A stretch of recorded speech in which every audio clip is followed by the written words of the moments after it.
Hi, this is number 5 on the practice test. Let me share my screen.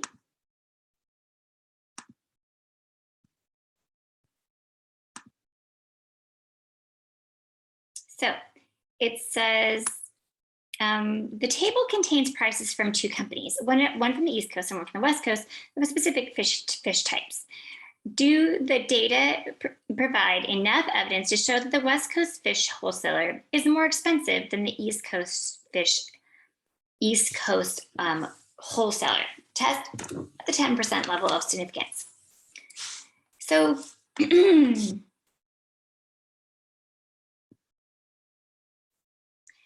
now I think this is a little bit weird,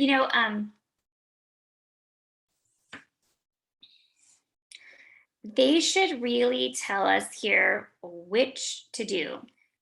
Should we be subtracting the East from the West or the West from the East? They should probably really tell us that in this problem. We'll see if they actually will accept either or answer that's correct, because there's 2 different ways of doing this. I could now that really will determine a lot of the answers here.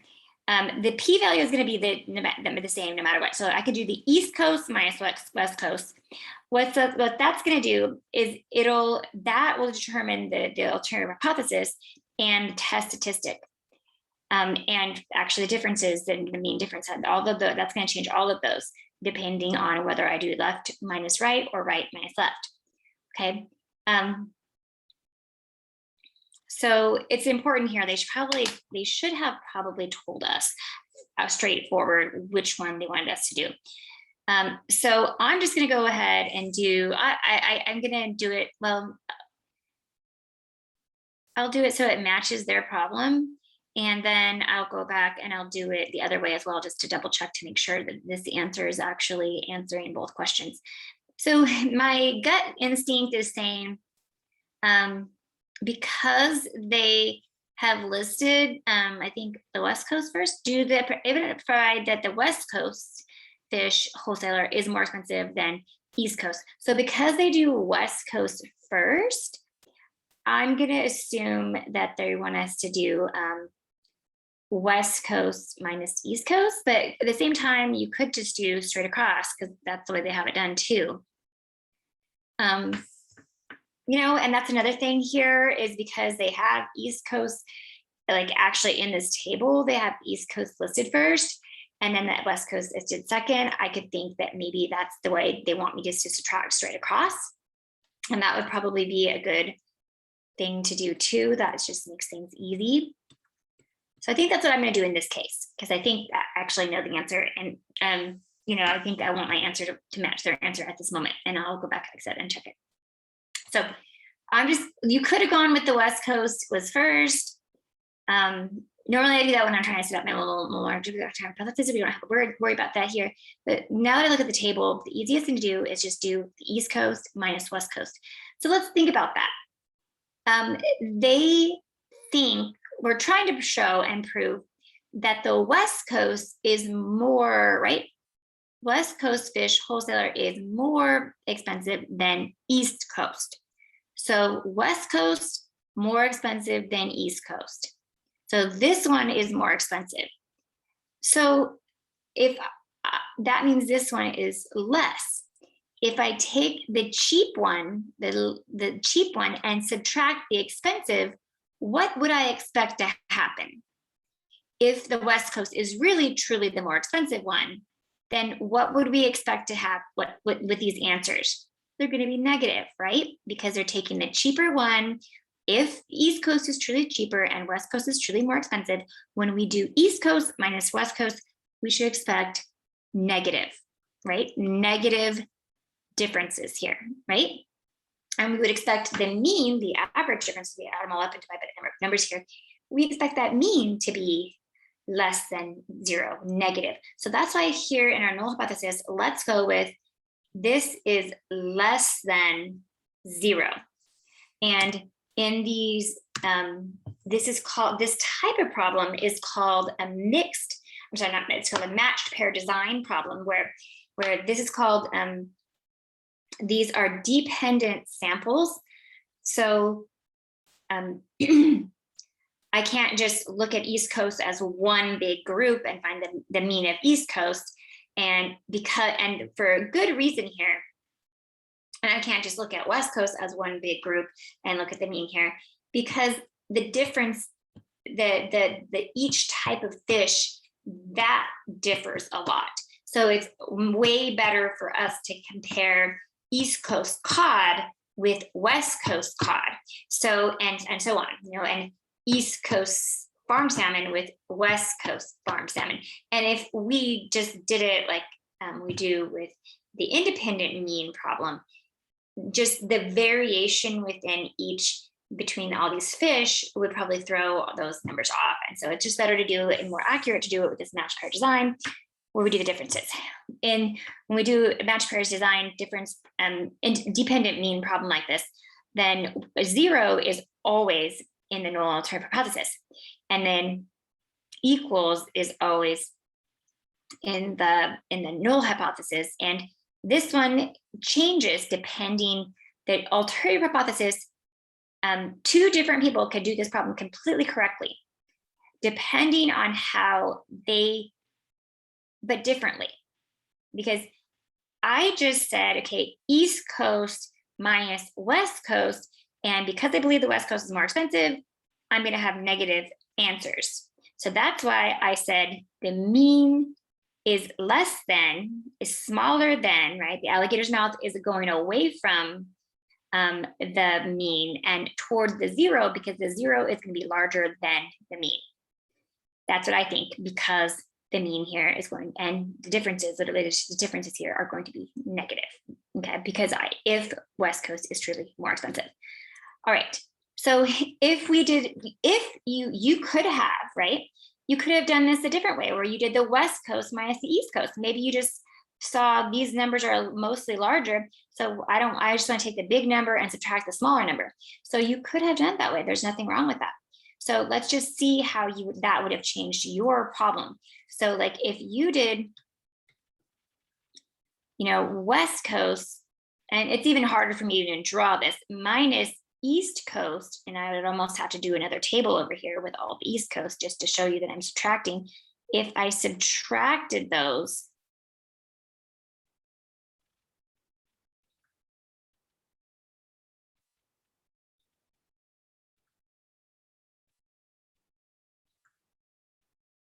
if I subtract the West minus the East, what would I expect in these differences if I think the West Coast is more expensive? When I take West Coast, subtract East Coast, I would expect these differences to be positive, because I've taken the more expensive minus the cheaper. I would expect these to be positive. So if I would have set this problem up where I do West Coast minus East Coast, then that would change my whole, that would mean I have a totally different alternative hypothesis here. So it does mean for this particular problem, there's 2 correct answers. Actually, depending on how you subtracted these is going to change your alternative hypothesis here. Now, but in the end of this problem, it doesn't really matter, because we're just looking at the absolute value of the differences, really. And if these 2 are real different from each other, then we'll say, okay, yeah, we think one is more expensive than the other, So in the end of the day, it doesn't really matter. But for this particular problem, it does. I hope that they would accept both answers from you and still say that you're correct, because they did not specify whether, or I feel like in a problem like this, they should have specified exactly how they wanted us to subtract them, so that they could mark you wrong or right when we get to the alternative hypothesis. For these particular answers down here, they might actually mark correct either answer, and I'm not quite sure how they do it. So I'm going to do it where I do East Coast minus West Coast, because because that seems like straight, it'd be easy to just do this minus that. It's easy for me just to look at those subtractions. And So the way I'm going to do this, I'm going to search for Excel on my computer. And what you could do with your TI-84 calculator is you could just enter all of this data in your L1, enter that in your L2. And then when you go to L3, go to the very top where the L3 is, and then just hover over the L3 and type in L1 minus L2. And then it'll do all the differences right away for you in the calculator. Okay, so you can do that. I'm going to use Excel to find these differences. So I type into my calculator. I just press the little search bar on my calculator on my computer, and then I put Excel. And then I'm going to open it up. Unfortunately, I'm going to have to type all of these in here. I believe I'm going to have to type them in. I might be able to copy and paste them. Kind of doubt that. But I'll try to copy and paste. We'll see. That will be nice. That will be saving me some time, right? And we're waiting for Excel to open. So we'll wait a few minutes here.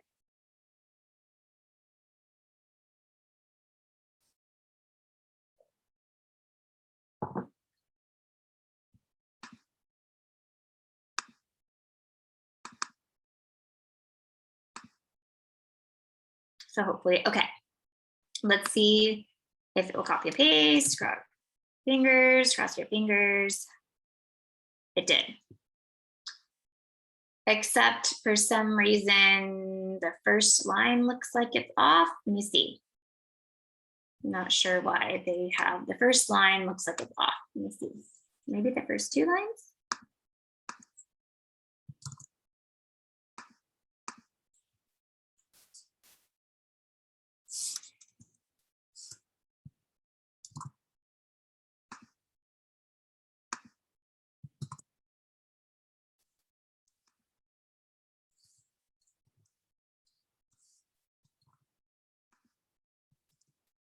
Let me fix that up a little bit better. And let me just double check to see it did copy and paste all of that data. And I don't need like the fish really. Oh, it didn't get the cod, but okay, 29, 7, 18, 22, 29, 30, 22, 29, 27. Okay, because it looks like it did it correctly. All right. So next, what I'm going to do to find the differences here is I'm just going to go to this the line here, and I put equals, and then I'm going to choose the one, this cell, and I do minus the second cell, and then I just press enter, and then it found the difference. It did 21 minus 27. Then I just pull down, and then it did all the differences there for me. Now I just do equal and I the red average, A-V-E-R-A-G-E. And then I press enter, and then I just choose everything up here. It's going to find the average value of those and the mean value of those. There we go. That's where this negative 2.111 is coming from. Okay. One more thing before we leave this, I'm just going to go. I know we're going to need a standard deviation, but I'll come back and do it. I want you guys to know how did I know what need the standard deviation? I do know that we need I knew we needed this D bar. That is the average and mean of the differences that we just calculated. So we just literally calculated the difference between each of these in the table, and then we just found the average of them, and that's the 211. So that's the 211 that we're going to enter there.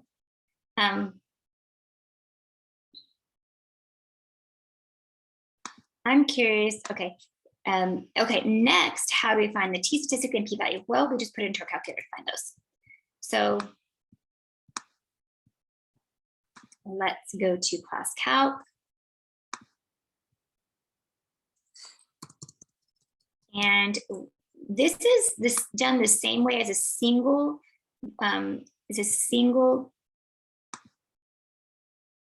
mean test from chapter 9. So because we took all the samples and then we we found the differences of the samples, then we just kind of treat them as one sample now, I guess, kind of. So we did like the one sample test. So it's just a t-test. And then the mean that's in the null trump hypothesis in match pair design problems is always 0. Then the mean, that's the D bar, that was the negative 2.11, right? 11111 to be more accurate, right? That's the number that we got just right here, because that's the average of the differences. And that's what they're looking for here, the X bar, the average of the differences.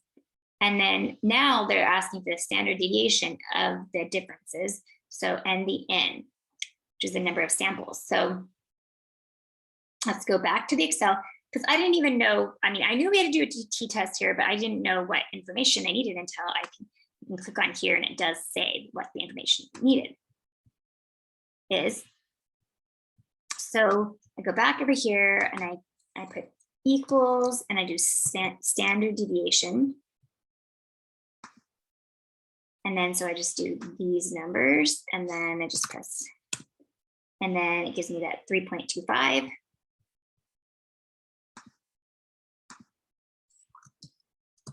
I'm going to keep that to some more decimal places.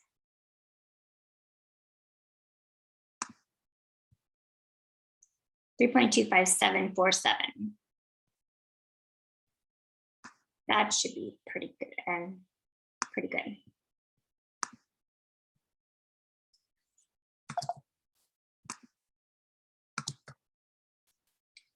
Okay, then last but not least, the number in our sample. So how many differences do we have? And so I can go back to the Excel sheet. I have 1, 2, 3, 4, 5, 6, 7, 8, 9. Or we could have counted the number of different samples we had from each of the East Coast and West Coast. It was 9 that I just said. Be careful, some students say, okay, I had 9 from the West Coast and 9 from the East Coast. Isn't that 18 samples? No, we took 1 sample from, no, we had 9 from the West Coast and 9 from the East Coast, but the sample observations that we actually are comparing to each other, there's 9 of them. So here we go. And then this now, if we look back into our problem, this was a, we decided that it was, did I change it? Yeah, I did change it. We had decided that like that when we subtract these, let's just go over this again, that the East Coast was cheap and the West Coast was expensive. That's what we were trying to show. And we said if that was the case, we did East minus West, then we would expect the differences here to be 0 or negative less than 0. So that's why our alternative hypothesis is the mean is smaller than 0, because it's negative would be smaller than 0. So this is the arrow here is pointing toward the left. So the p-value that we're looking for in this case is this p-value right here, the 0.0438. And I don't know how accurate, maybe the 4 decimal places, 0.04388. So it would be 0.0439. So let's just double check our answer there.